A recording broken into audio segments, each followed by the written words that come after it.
ଭୁଜାଲିରେ ଆକ୍ରମଣ କରି ଲୁଟି ନେଲେ ଦୁର୍ବୃତ୍ତ। ଦିନକୁ ଦିନ ବଢ଼ିବାରେ ଲାଗିଛି ଚୋରି ଓ ଡକାୟତି। ଗତକାଲି ରାତିରେ ଭୁଜାଲିରେ ଆକ୍ରମଣ କରି 10 ଲକ୍ଷ ଟଙ୍କାର ଉର୍ଦ୍ଧ୍ୱ ଅଳଙ୍କାର ସମେତ ଟଙ୍କା ଲୁଟି ନେଲେ ଦୁର୍ବୃତ୍ତ।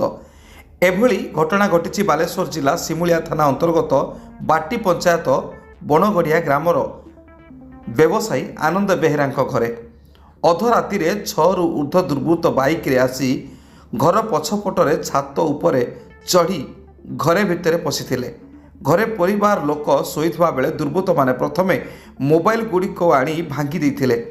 ପରେ ଏକ ଧାରୁଆ ଭୁଜାଲିରେ ପ୍ରତିକାତ୍ମକ ହାତକୁ ଆକ୍ରମଣ କରି ଗଡରେଜ୍ ଭାଙ୍ଗି 10 ଲକ୍ଷରୁ ଉର୍ଦ୍ଧ୍ୱ ଟଙ୍କା ସମେତ ସୁନା ଗହଣା ରୂପାକୁ ଲୁଟି ନେଇ ଫେରାର ହୋଇଥିଲେ ଦୁର୍ବୃତ୍ତ।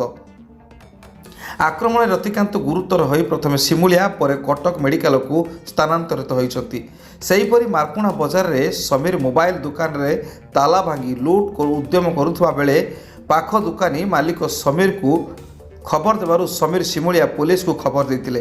ସଙ୍ଗେ ସଙ୍ଗେ ପୁଲିସ ପହଞ୍ଚିବାରୁ 5 ଜଣ ଯୁବକ ଦୌଡ଼ି ପଳାଇ ଯାଉଥିବା ବେଳେ ପୁଲିସ 3 ଜଣଙ୍କୁ କାବୁ କରି ସିମୁଳିଆ ପୁଲିସ ହେଫାଜତରେ ରଖିଛି। ଅନ୍ୟ 2 ଜଣ ଫେରାର ହୋଇଯାଇଥିବା ଜଣାପଡ଼ିଛି। ମୋବାଇଲ ଦୋକାନର ଲୁଟ୍ ଉଦ୍ୟମର ସମସ୍ତ ଭିଡ଼ିଓ ସିସିଟିଭି କଏଦ ହୋଇଛି। ଏହି ଡକାୟତରେ ଆଉ କେଉଁମାନେ ସମ୍ପୃକ୍ତ ଅଛନ୍ତି ସିମୁଳିଆ ପୁଲିସ ଧରିବା ପାଇଁ ତଦନ୍ତ ଚଳାଇଛି। Bureau report, Debagiri news.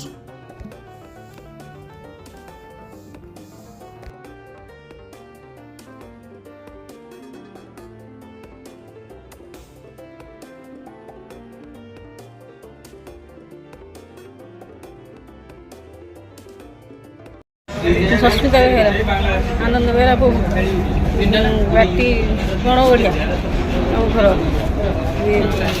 ଡକାୟତ ବସିକି ସବୁ ସୁନା ଗହଣା ସବୁ ନେଇଯାଇଛନ୍ତି। 20 ଲକ୍ଷ ଆନୁମାନିକ 20 ଲକ୍ଷ ପରେ ହେବ। ଦେହକୁ ହାଣି ଦେଇଛନ୍ତି। ମାନେ କଟକ ମେଡ଼ିକାଲ ଆନନ୍ଦ ବେହେରା। ଜାଗାଟା କୋଉ ଜାଗା ଏଟା? ଏଇଟା ହେଉଛି ବଣଗଡ଼ିଆ। କଣ ହେଇଛି କାଲି ଆପଣଙ୍କର? ଡକାୟତ ହେଇଛି। ଆମକୁ ପିଟି ମାରିକି ବାନ୍ଧିକିରି ଆଉ ମୋ ପୁଅକୁ ହାଣି ଦେଇଛନ୍ତି। ହାଣି ଦେଇ ସବୁ ନେଇଯାଇଛନ୍ତି, କିଛି ନାହିଁ। ଆନୁମାନିକ ମୂଲ୍ୟ କେତେ ଟଙ୍କା ହେବ? 20 ଲକ୍ଷ ପରେ ସାର୍। ଆପଣ ଖବର ଦେଇଥିଲେ? ପ୍ରଶାସନକୁ ଖବର ଦେଇଥିଲେ? ଖବର ଦେଲୁ ସକାଳେ। ଆଉ ଆମେ ଆଉ ରାତି ଏତେ ରାତ ଆମକୁ ତ ବାନ୍ଧିକି ପକେଇ ଦେଇଛନ୍ତି। ଆମେ ତ ଖୋଲା ହେଇପାରୁନୁ। ସେମାନେ କୋଉଥିରେ ଆସିଥିଲେ? ଆଉ କେତେ ଜଣ ବାଇକ୍ରେ ଆସିଥିଲେ। କେତେ ଜଣ ଗଳିଥିଲେ? 6 ଜଣ ଗଳିଥିଲେ। କଣ ମାରାସ୍ତ୍ର ରଖିଥିଲେ? ମାଣାସ୍ତ୍ର ଥିଲା, ଡାଇସି, ଏଇ ଯେଉଁ ରଡ଼ ସାର୍ ମୋଡ଼ନ୍ତି ଡାଇସି, ଆଉ ଏଇ ଯେଉଁ ପରିବା କାଟନ୍ତି ଛୁରୀ, ଏଇ ମାଣାସ୍ତ୍ର। ସେଇଥିରେ ମୋ ବଡ଼ ବୋଉକୁ ପିଟିକି ତା ମୁଣ୍ଡ ଫୁଲି ଯାଇଛି।